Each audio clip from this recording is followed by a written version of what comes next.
Now we're continuing our reading of The Rights of Man by Thomas Paine. Right now we are in the middle of the introduction by Eric Foner.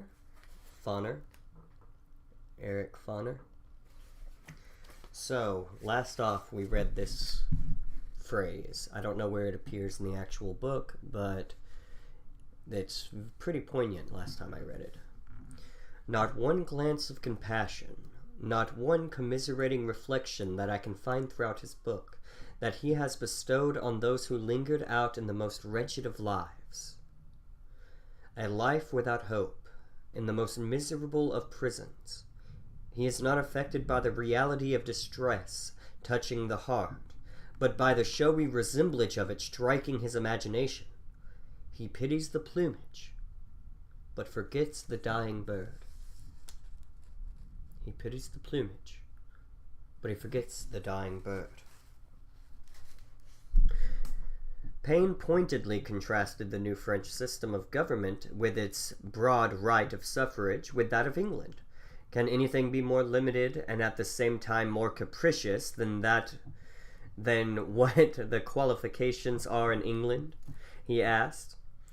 As in Common Sense, he referred his sharpest barbs for monarchy and hereditary privilege. The idea of hereditary legislators is as inconsistent as that of hereditary judges, or hereditary juries, or as absurd as an hereditary mathematician, or an hereditary wise man.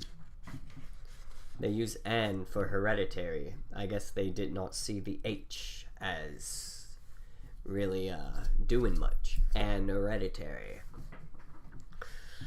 In contrast to Burke's invocation of the precedent and experience to justify the English Constitution, Rights of Man insisted that every generation had the right and duty to act for itself. The vanity and presumption of governing beyond the grave is the most ridiculous and insolent of all tyrannies. Man has no property in man, and neither has any generation property in the generations which are to follow. I am contending for the rights for the living, and against their being willed away by the manuscript assumed authority of the dead. In Paine's appeal, centuries-old taboos and inhibitions came tumbling down, and in the process English radicalism was transformed. In the place most demands for parliamentary reform, Paine announced that nothing less than a general revolution in the principle and construction of governments was on the agenda in Europe. Not only was Paine's political stance diametrically opposed to Burke's, but his literary style, as in Common Sense, marked a striking departure from the conventions of English political writing, I wish to know, he later explained, the manner in which a work written in a style of thinking and expression different to what had been customary in England would be received. As in America, Paine's style and content were of one piece. If Burke addressed a narrow political nation of voters and office holders, Paine's audience was the entire adult population. His very tone, idiom, and rhetoric suggested that the issues of the day could be addressed in the language of common speech. Where Burke drew upon classical authorities, legal precedents, and obscure works of political philosophy to make his case, Paine employed the language of everyday life. What a stroke has Mr. Burke now made! To use a sailor's phrase, he has swabbed the deck. Paine translated foreign expressions, aux arms, or arms. I don't speak French, it's aux arms. It means to arms. Used familiar anecdotes and in images like the puppet show of state and aristocracy, evoked the farces, ballad dramas, and other forms of political theater so common in the 18th century England. He held Burke's tortuous literary style up to ridicule.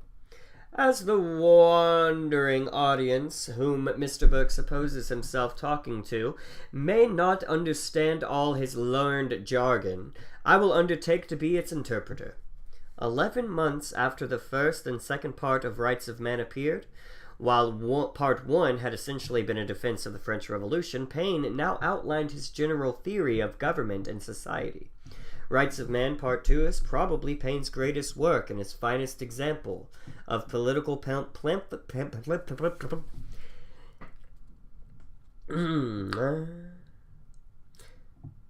The Rights of Man Part 2 is probably Paine's greatest work and finest example of political pamphleteering in the age of revolution. As in Common Sense, Paine began with the distinction between society and government. Society, resting on the mutual needs and social affections of mankind, was natural and benevolent. Government, at least in the old world, presented nothing more than a disgustful picture of human wretchedness.